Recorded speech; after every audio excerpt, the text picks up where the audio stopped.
Elite Facts presents 10 ways to deal and avoid with your kids' tantrums.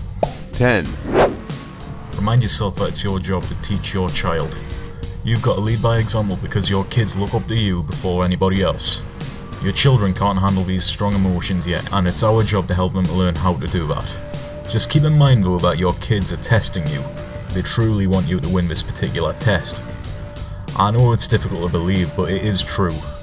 On the surface, your child really wants you to give in, but on another level, he or she wants to see that there's strong enough parents in the room.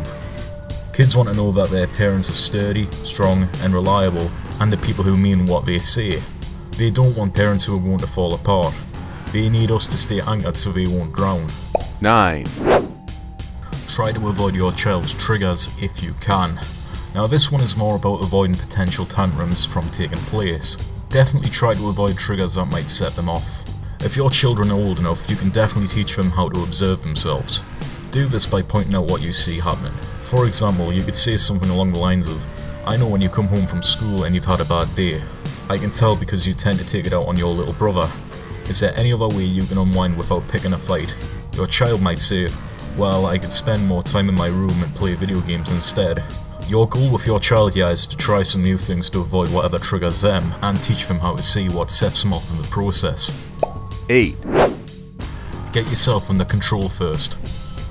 Now let's say your child has went on quite a tangent in the middle of the store and you're not prepared for it. The first order of business is to focus on yourself and get yourself under control. Put the effort there first. Take a walk around the house or the store, count to 100, take your very own time out, or even call a friend. Do whatever you can to get yourself under control. But again, try not to lose your temper. We'll get into that a bit later. 7. Do not give in to your child's request. If you do this, you've lost it, and because of this, your child will think they can get away with anything and everything. If you give in to your child's request when they're having an outburst, it's only going to set the chain reaction in which more tantrums are going to happen. In effect, you've taught your child that the best way to get what they want is to scream, yell, and be out of control. 6. Ignore them. Being stubborn and ignoring them is actually quite an effective method when it comes to dealing with their temper tantrums. During a tantrum, your child is literally out of their mind. Their emotions take over, overriding the frontal cortex of the brain, the area that makes the decisions and judgment. That's why reasoning doesn't help. The reasoning part of the brain isn't working. Once you're in a situation where someone is drowning, you can teach them to swim, and it's the same with tantrums. There's nothing to do in the moment that will make things better. In fact, almost anything you try will make it worse. Once they chill out, then you can talk. 5. Get out of there. This one only mainly applies to things such as toy aisles and shops and confectionery sections.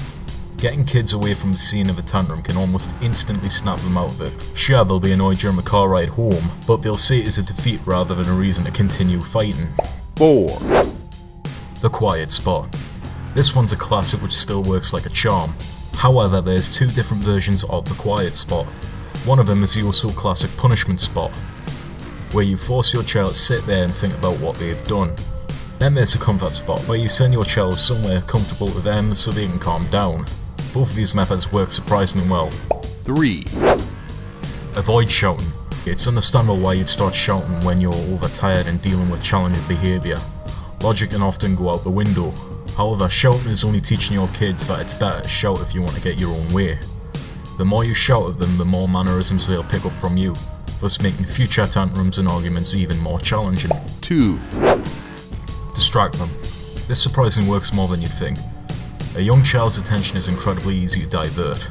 When you start sensing signs of a tantrum, whether it's the way they talk or the way they've been acting, distract them by doing something that they like offer to take them out to the park or offer to take them out for a meal or whatever it is they like doing. Another good way to distract them is by using humour, although it does depend on their age. 1. Talk it out. Okay, yeah, we know this one's a little bit of a no-brainer. However, talking things out can go a long way. Building that sense of trust with your child by appealing to their feelings and offering advice can really work wonders. Sometimes it's the little things that can make the biggest difference. And that's our list. Did we miss any out? Let us know in the comments section below. Please remember to subscribe and tap the bell button to be notified when new videos are uploaded. Thanks for watching. Don't forget to like us and subscribe for more Elite Facts.